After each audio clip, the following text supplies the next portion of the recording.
Стекала с гуся вода с двумя головами. Таков нынче образ, матушка Русь. Прости нас, брат Юра, мы все проебали.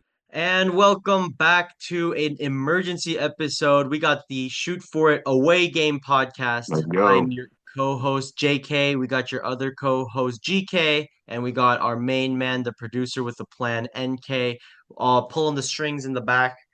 Guys, we're so excited to finally do episode three. We're gonna give a couple MMA and NBA reactions as always, and we have a couple fun things planned for you guys at the end. So, Yeah. why don't we start really quick with the UFC reactions? It was a great card, stacked card all the way from top to bottom. It was kind of interesting how they did it. I think it was like there was no like actual true huge names, but they put a bunch of like B-list kind of guys in all the areas, if that makes sense. Yeah, I So thought it that was a really well-rounded card, to be honest, top to bottom, early prelims all the way up to the main card. absolutely, absolutely. So actually, unlike how we kind of did it before, we're gonna kind of go from the early prelims like first. We don't really usually cover those, but Gabe, why don't you take it away? We're gonna start off with, uh, you know, Chris Weidman, Clay Chris Guida, Weidman, Chase Clay Guida. Hooper. Okay. Yeah, why don't we start So, with those guys? yeah, I mean, we can start with the Clay Guida Chase Hooper fight. I mean, he got fight of the night, Hooper. He ended up winning it pretty easily in the first round. He was a minus 1050 favorite for that fight, and he looked like it in that fight. Guida, I think he's like 41. They call him the Carpenter, bro. I think he needs to retire and go back to carpenting in real life. Um, Yeah, I mean Dana White. He also mentioned two other guys, Chris Weidman in his fight against Eric Anders, and he lost that in the second round. That was a pick 'em, could have gone either way according to the betting odds, but like I didn't have a lot of faith in Weidman. We talked about it earlier off camera, but Weidman's had a lot of surgeries and dude's been banged up and hurt a lot. I don't know, man. And then finally, it was the Anthony Smith fight, and Yeah. bro, he just walked out after his friend that just died last week, longtime training partner. Anyways, Dana White said all three of those guys should retire, and I totally agree with it. Even though one of them was in a Fight of the Night award, he did not look good. Yeah, I mean, I agree with everything GK just said here. I just want to quickly mention that I heard a story of that Gilbert Burns told where he was training with Clay Guida like right before the Chase Hooper grappling match because I don't know if y'all knew Chase Hooper and Clay Guida had a grappling match, like a pure jiu-jitsu match I didn't think before about this that. fight. Yeah, and Clay Guida got his ass handed to him. And before that, apparently he was telling Gilbert Burns like, "Look, dude, all I know is the guillotine. That's the only submission he That's had. all he So knows. all he Yeah, had was wrestling, punching, and a guillotine apparently. And Chase Hooper's gonna walk through an old Clay Guida who only knows guillotines. Um, yeah. I guess yeah, Anthony Smith, that's kind of sad. Probably should retire. I suspect he's probably gonna have one more fight. I think he's almost at 60 fights. I think he's like at 59. So I think maybe 58, 59. I remember they 59, something mentioned like it. that. They're So gonna I go think up he's that. gonna want to get to an even 60. I don't know why. I just have a feeling he is. We'll see. I mean, he did say in the post-fight interview something about like how he might retire. He's not sure yet. Joe Yeah, Rogan specifically asked him, "Are you going to retire after this fight?" And he didn't look like yeah. he had a definitive answer. So we'll Yeah, see, man. I I'd mean, he I'd say he's hasn't gonna have one more retirement fight. You know, like how one what's his more. name? Robbie. Oh my God, Lawler, I'm blanking on his name. Robbie Lawler. Lawler. Yeah, Robbie Lawler. They had like a retirement fight for him. So maybe Yeah, they'll put yeah, a some unranked light heavyweight or something, and like we'll see what happens. right. You don't want him to go But out all like that. yeah. And also in the early prelims, quickly wanted to mention, actually not the early prelims, normal prelims, just quickly want to touch on Aljamain Sterling versus Evloev. Very competitive fight. Gabe, what do you think about that one? Man, I mean, I was surprised how Aljo really kind of dominated early with the wrestling, but then Movsar kind of felt out the gas tank and the pace. It's ended up neutralizing Aljo with the wrestling back on his side. And I mean, I wanted Aljo to win, but like unanimous decision for Movsar. I don't know if I would agree with that. I think it should have been at least one judge. I think go to Aljo, but I mean, Movsar is legit, and at this featherweight division that Aljo went up to fight at. He looks good, and I think he's going to be, a contender for at least the next handful of fights for him. Yeah, And yeah, I think these guys could rematch sometime soon. Who knows? I think with this fight, it really was like the strike differential. I mean, you can see it right here. Like, look how many more strikes Movzar had. Now, looking Yeah, at yeah, this, it seems a lot more one-sided than it was because Movzar was landing like tiny little money strikes that, barely just tapped Aljo. So it definitely didn't really hurt Aljo at all. right, right. Um, I don't know. I think Taporia is about to just eat this guy for breakfast, dude. Not gonna lie. I think Yeah, Taporia is I gonna mean like crawl with Tapuria, this guy. yeah, Tapuria can't be challenged at this division right now. Yeah. I mean, he's just a perfectly well-rounded guy for that division. He's got the wingspan and the strength to knock you out, and he's got pretty solid wrestling. I don't know if anyone would really consider him the best in that division, like definitively, but like he's solid in that department. Yeah. So like, he's no slouch. With like, I mean, again, like going back to this Mopsar and Sterling fight, for the whole fight, it was 8 significant strikes on Mofsar's end to 12 with Aljo. So like, hmm I mean, I don't know, man. Like, if you're gonna try and go against a guy like Tapuria, you're gonna need to bring some more firepower. Yeah, absolutely. I mean, I guess moving on to Aljamain Sterling real quick, I think the best fight for him next, in my opinion, is Brian Ortega. I'd really Okay, like to see like two jiu-jitsu specialists like yeah, duke it out. specialists. I feel like that'd be a lot of fun. And I don't see a lot of fights for Ortega at lightweight anyway. Like I know he was saying he was gonna move up to lightweight. Um, I don't know and about that. I also just I forgot to quickly mention with Dominic Reyes, right? We mentioned Anthony Smith's going to retire, but Dominic Reyes, good to see him back in the win column. I think he's on a slight win streak now.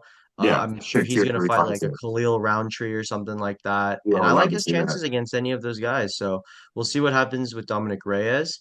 Let's move on. I know you want to talk about Vicente Luque real quick, man. I know you're a big Vicente Luque, Luque bro, fan, like, right? yeah, I'm a big fan of Vicente Luque, dude. He came out guns blazing against Themba Garimbo. Not sure if I'm saying that totally correct, but I think you took are. him 52 seconds for a submission. I mean, and I then think he it was was an talking to anaconda choke, which is really Anaconda cool. choke. He was talking to the crowd right away, and he got on the mic. He's like, "Oh, I'm back. I'm back. Don't forget about me." You Yeah, know, in that welterweight division, I think he's still the guy who's got some gas in the tank. I don't think he's quite out of the conversation for another absolutely not. belt. Who knows? Just give Neil Magny to Vicente Luque, build up a little bit more Yeah, of Vicente's record, and then we can see something happen, So, yeah, good to see him back in the that win was a great column. fight, though. I mean, it's Yeah. quick but exciting, and Yeah, that and he was a always has performance. good, he's always had good Darce chokes, anaconda, anything like any variation of those kinds of chokes. So maybe he'll start using those more often. Right, and that was a performance of the night fight. It was a Absolutely. He deserved split it. with split with Luke and Hooper and uh Pantoja. Yeah, that's right. All Yeah, right, while we move on to the main card, we can go. I'm gonna kind of actually sandwich these guys together. Kron Gracie, Bryce Mitchell, Nate Landwehr, Duho Choi. I will quickly go over this, and then Gabe, if you want to add something on. yeah, for Bryce sure. Mitchell, Kron Gracie. It really did feel like watching like an old school like '90s Gracie, the last of the like pure jujitsu guys, Right, just putting right. guard against thug jitsu as they call it Yeah, in farm Texarkana. farm jitsu, bro. uh, I honestly, it's kind of funny because that's the first knockout of Bryce Mitchell's career. This dude Yeah, goes either to decision or submission, but did not care at all about Kron Gracie whatsoever. I mean, he was in kind of a dangerous position in one of the places, but not really. Gabe, right. you I have mean, he anything you want to was say about that? like, yeah, he was like pulling guard on him like on the stand up, and that was crazy. Like, bro, like this is modern 2024 MMA in the Yeah, UFC. Like, yeah. you can't just be so one dimensional in this UFC right now. Bryce Mitchell, I wouldn't even say he's that diverse of a striker outside of the grounded pound once he has the control on the ground, but like he really looked like he was lighting him up a little bit on the hands, and then when he took him to the ground with The that slam was takedown, awesome. that That slam also felt old that was school. That felt nasty. like a pride moment. Yeah, for real, it And then reminded he me of just like like a Rampage viciously Jackson. elbowed Yeah, him. As they say, everyone's a black belt until you're punched in the face and you turn into a purple belt. I exactly. wanted to quickly mention the Landwehr Duo Choi fight just because Duo Choi called out Bryce Mitchell. Duo Right. Choi ran through Nate Landwehr pretty much the whole, like didn't take a single scratch. Crucifix win, great to see. He called out Bryce Mitchell, but I honestly don't know if Bryce Mitchell's going to accept since Duo Choi is not ranked. I would like to see Duo Choi go against someone in the rankings, maybe The in the Korean top brother. yeah, I mean, so he really hasn't been the same since the Cub Swanson fight. He lost a Right. couple times. But I mean, he's won the last two, and then the one right before that it was like a draw or like a no contest or something like that. So it seems like he's Okay. kind of back. We'll see. I mean, I'm gonna be a little hesitant to see if his chin's gonna land, but let's see if he gets that Bryce Mitchell fight. Yeah, I Moving mean, on. Let's go. Oh, well, sorry, were you just gonna say like, something? yeah, just last thing about the Landwehr Chile fight. I kind of thought, like, even Dana White in the post game press conference, he was saying, "Oh, I was kind of disappointed with this fight. He thought it was going to be like a slugfest, stand in the middle of the ring and really get down to it." Um, but yeah, it didn't really look like that at all. And Landwehr was the favorite, ended up losing. So Yeah. just wanted to point that out. All right. Moving on. Let's go on to these are like the moneymaker fights, right? These are the ones that everyone Right, cares right. about. Let's move on to Cyril Gahn versus Alexander Volkov. Very close fight. Very But close. I mean, come on, Volkov should have won that. I yeah, Volkov. Volkov definitely should have won. It was the Um, braids. The braids docked him a the point. I'm braid, telling bro. you. Yeah, Patty Volkov Pimblett, dude. Like he showed up, dude, and like I was like not expecting that at all. I saw it like in the weeks up until this fight. He had been growing out his hair and he had like a different aura to him. He kind of had like that McDreamy type of aura with his hair flowing in the wind. And then all of a sudden in the walkout, he's got the the rose on, bro, and the braids. And I was like, Yeah. what the fuck?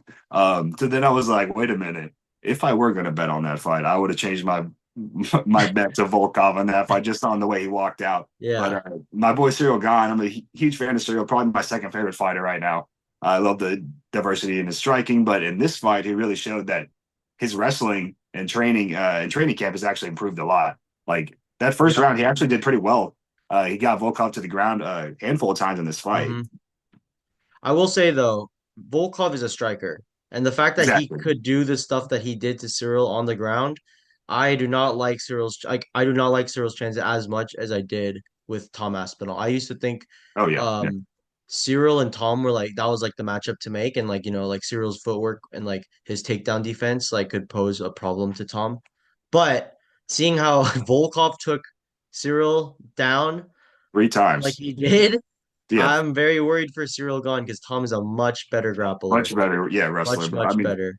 so yeah, I mean Volkov, like you just mentioned, he had 3 out of 4 of his takedowns, and Cyril got 2 out of his 4.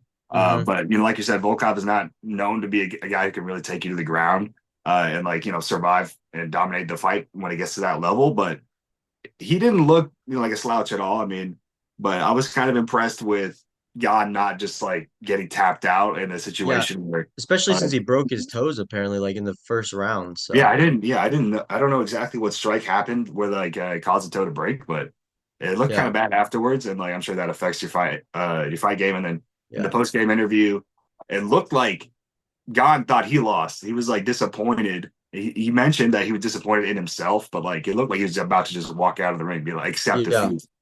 yeah. And he was like, oh wait, I Well, actually won. So I think Volkov will be back. It's a very top-heavy division, the heavyweight yeah, division. And Cyril, I guess he'll fight Tom or John. I have no idea. They're never gonna make John versus Cyril. So I don't know yeah, what they're gonna do exactly yet. So we'll see. Moving on, let's go on to Shavkhat Rachmanov versus Ian Gary. This was, as Ariel Helwani likes to say, the people's main event. right, right. Shavkat and Ian looked, honestly, in my opinion, extremely technical. A lot of people said it was very boring, but I honestly thought It was a that this was close a fight. really cool fight to Really, watch. It felt, really yeah, it close was like a fight. very much of a chess match. And I will say I that I guess who think these won? guys really are the two future champions. My Oh, boy, you got the my Shavkat boy fade. Shavkat ended up with the W. I was really betting on him to come out and dominate that fight, get it to the ground. But it was really close. Actually, Ian Gary almost tapped him out. I think it was Yeah, the third round. And I was like, fourth oh round, I my God, think. wait a minute. Is he about Fourth to get round? tapped? But anyway, supposedly afterwards, DC spoke with Shavkat and his crew, and he got information that he tore his MCL in training camp. And he That's still that's showed up to crazy. fight. I mean, I know like everyone's always talking about um like making these excuses after the fight's already over. It's like you're being a sore winner. He's like, oh, I didn't do as well as I could have done. Yeah, But like if his MCL was actually torn, that's a significant injury, especially for a guy who uses his legs yeah. a lot. If that's an NBA, he'd be out for the whole season. You know Yeah, what for I at mean? least three, Not 4 months fighting. minimum. Yeah. Yeah. So like if he So still shows up to the fight, but then Bilal, with his bone bruise in his foot, he didn't show up to the fight. What does that show yeah, about Bilal? But like that is right. a significant injury. Also, I'm not going to say Yeah. fight when you're already injured. Yeah. But just wanted to, put that out there. That is the word, is that Yeah. Shavkat has a torn MCL. Absolutely. And I mean, it sounds like it's Bilal versus Shavkat next. I'm very intrigued by that fight. I honestly like Bilal's chances a lot more with the whole wrestling department. I think it's going to be a Yeah, striking yeah. affair. With Ian, I'd love to see him against Stephen Wonderboy Thompson. They're both coming Oh, off your losses. boy. Yeah. Yeah, Wonder and I Bread think that's a Thompson. good like retirement fight for Stephen. If he loses that, he's out, like Yeah. he lost. Yeah, But I mean, honestly, I think that's a fun like main event like fight night kind that of would be an fight. exciting fight. A Yeah, I mean, I would 5 round definitely tune striking in. of yeah.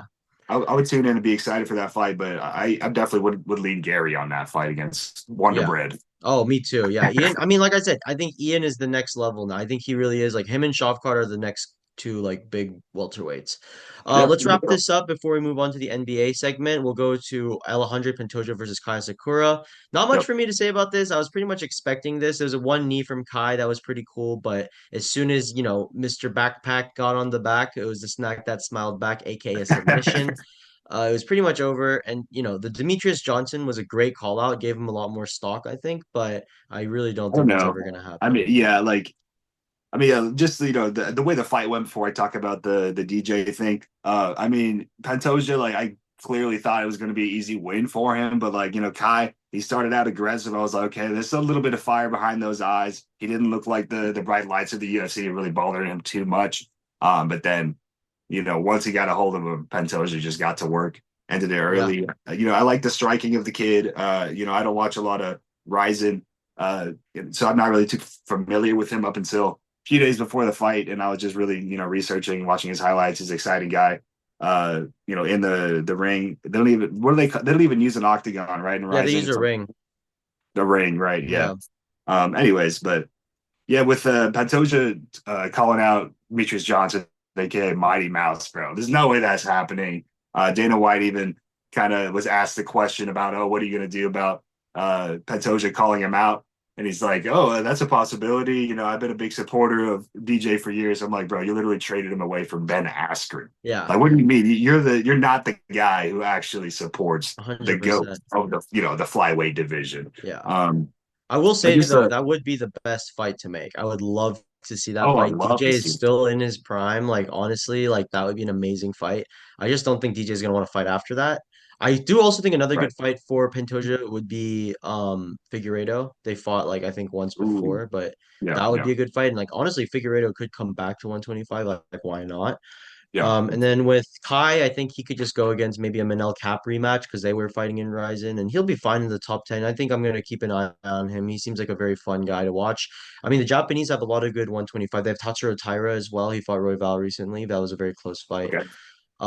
So yeah, flyweight isn't dead, but geez, what are we doing with It's what are we going just to do with yeah. I mean, Pantoja? it's pretty much same story with when Mighty Mouse was in the UFC. It's just he's so dominant in that weight class that it didn't make sense for him to keep dominating the main Yeah, card when he knew he was going to win. If he was going to be in the main absolutely. fight every single night, he was on the UFC card. Like it got boring over time. That's according to what Dana White says. But anyways, there was something. Oh yeah, so like the atom weight division that's like exists in Ryzen, they have a lot of 115 guys. Um, Yeah.